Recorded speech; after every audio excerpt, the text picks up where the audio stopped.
सो हमारा second type of decomposition reaction है electrolytic decomposition. तो what is electrolytic decomposition? Electrolytic decomposition क्या होता है? उसमें हम पढ़ेंगे इलेक्ट्रोलाइसिस ऑफ वाटर, जो कि बहुत इंपॉर्टेंट एक्टिविटी है जो एनसीईआरटी में गिवन है।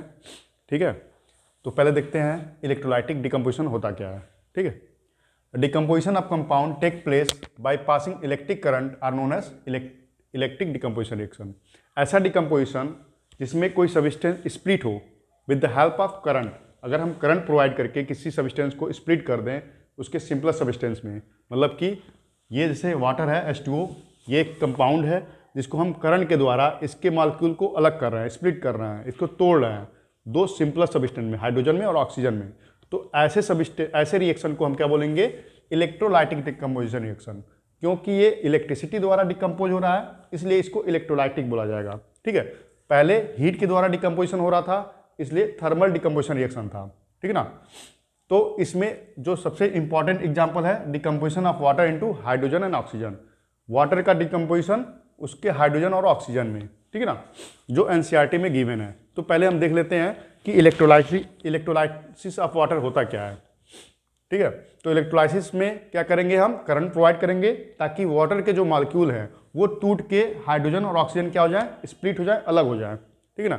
इसमें क्या क्या प्रोसेस कैसे होगा, क्या क्या सब्सटेंस लगेंगे, क्या क्या रिक्वायरमेंट होगा, वो देख लेते हैं। पहले क्या होगा?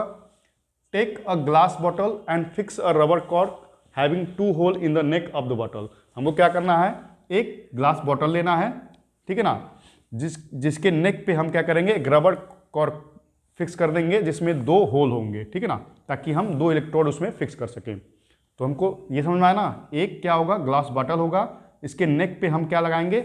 रबर कॉर्क लगाएंगे जिसमें 2 होल होंगे, ठीक है ना।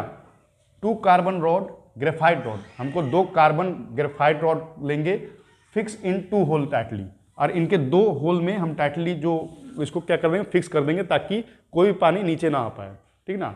एयर टाइट होगा ताकि कोई भी एयर या पानी नीचे ना आ पाए। ठीक है, fill the glass bottle 2/3 with water. जो ग्लास बॉटल है इसको 2/3, ठीक है ना, 2/3 क्या करेंगे? वाटर से फिल कर देंगे। ठीक है, add few drop of dilute sulphuric acid. अब इसमें हम क्या करेंगे? डाइल्यूट सल्फ्यूरिक एसिड H2SO4, ठीक है ना।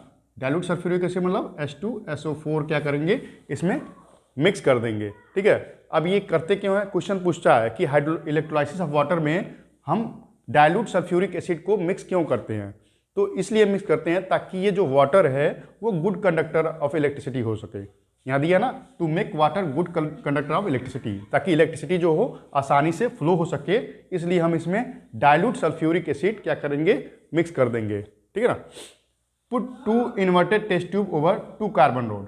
इस जो कार्बन रॉड है, ग्रेफाइट रॉड है, इस पे हम 2 इन्वर्टेड टेस्ट ट्यूब क्या करेंगे? इस पे फिक्स कर देंगे। ठीक है ना, ताकि जो गैस, जो ऑक्सीजन और हाइड्रोजन जो निकले वो इसी में ट्रैप हो सके, मतलब बाहर वो निकल ना जाए, इसलिए हम यहाँ पे 2 इन्वर्टेड टेस्ट ट्यूब फिक्स कर देंगे।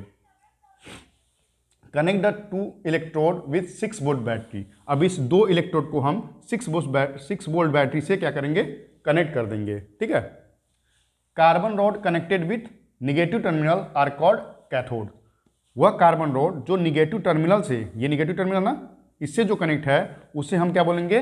कैथोड बोलेंगे, या निगेटिव इलेक्ट्रोड। कैथोड को ही क्या बोलते हैं? हम निगेटिव इलेक्ट्रोड बोलते हैं। ठीक है, तो याद रखिएगा, जो वह कार्बन रॉड पूछता भी है कभी कभी एग्जाम में कि वह ग्रेफाइट या कार्बन रॉड जो निगेटिव टर्मिनल से जुड़ा होता है उसे हम क्या बोलते हैं? कैथोड या एनोड। तो याद रखिएगा, कार्बन रॉड जो निगेटिव टर्मिनल से जुड़ा होता है उसे कैथोड बोलते हैं, एंड कार्बन रॉड जो पॉजिटिव टर्मिनल से जुड़ा होता है उसे हम क्या बोलते हैं? एनोड बोलते हैं। पॉजिटिव इलेक्ट्रोड भी बोलते हैं इसको, एनोड को पॉजिटिव इलेक्ट्रोड, कैथोड को निगेटिव इलेक्ट्रोड बोलते हैं। ठीक है ना।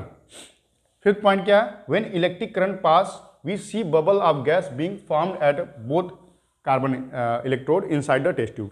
जब इलेक्ट्रिसिटी पास होती है, जब जैसे हम स्विच ऑन करेंगे इससे करंट फ्लो होगा, क्योंकि ये इसमें डाइल्यूट सल्फ्यूरिक एसिड मिला दिए हैं तो ये गुड कंडक्टर ऑफ इलेक्ट्रिसिटी हो गया है। तो जैसे ही इन करंट फ्लो होगा इसमें क्या होगा? ये दोनों टेस्ट ट्यूब में बबल फॉर्म होगा गैस का। ठीक है ना, यहाँ से बबल निकलेगा इस टेस्ट ट्यूब में, देखिए रेड कलर में बबल निकलना ना, वो बबल इस ग्रेफाइट से होते हुए निकलेगा। ठीक है ना। अब देखियो नेक्स्ट पॉइंट क्या है, the volume of gas collected in two test tube is not same. अब जो बबल गैस का बबल निकलेगा उसका जो वॉल्यूम होगा दोनों टेस्ट ट्यूब में सेम नहीं होगा, एक में ज़्यादा होगा एक में कम होगा, ठीक है ना। तो वो अभी हम देख लेते हैं किस में ज़्यादा होगा किस में कम होगा। The gas in left test tube cathode, जो लेफ्ट टेस्ट ट्यूब है, ये लेफ्ट है ना, इसको जिसे हम कैथोड बोलते हैं, is burn with popping sound little explosion. जब इसमें जो ये गैस होगा, ठीक है ना, उस गैस को अगर बर्न करेंगे तो पॉपिंग साउंड आएगा, ठीक है ना। पॉपिंग साउंड क्यों आएगा, मतलब कि जब हाइड्रोजन गैस को हम जैसे ही बर्न करते हैं तो वो लिटिल एक्सप्लोजन होता है और पॉपअप साउंड देता है, ठीक है ना। तो जब इस गैस को हम बर्न करेंगे तो पॉपअप साउंड आएगा, तो इसको मालूम चल जाएगा ये गैस कौन सा है, हाइड्रोजन है।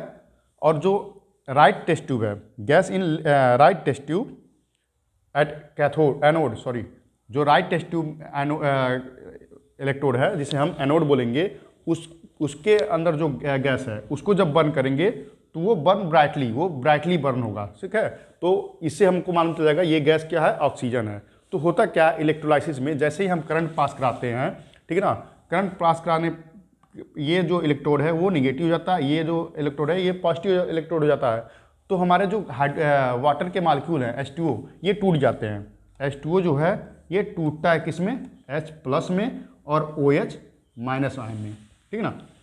तो यहाँ H प्लस आयन और OH माइनस आयन में ये टूट जाता है। H प्लस आयन जो पॉजिटिव आयन है ये क्या होगा, निगेटिव इलेक्ट्रोड की तरफ अट्रैक्ट होगा, है ना, क्योंकि ये पॉजिटिव आयन है तो हमेशा ये निगेटिव इलेक्ट्रोड की तरफ अट्रैक्ट होगा। और जो OH माइनस आयन है तो ये क्या होगा, पॉजिटिव इलेक्ट्रोड की तरफ अट्रैक्ट होगा।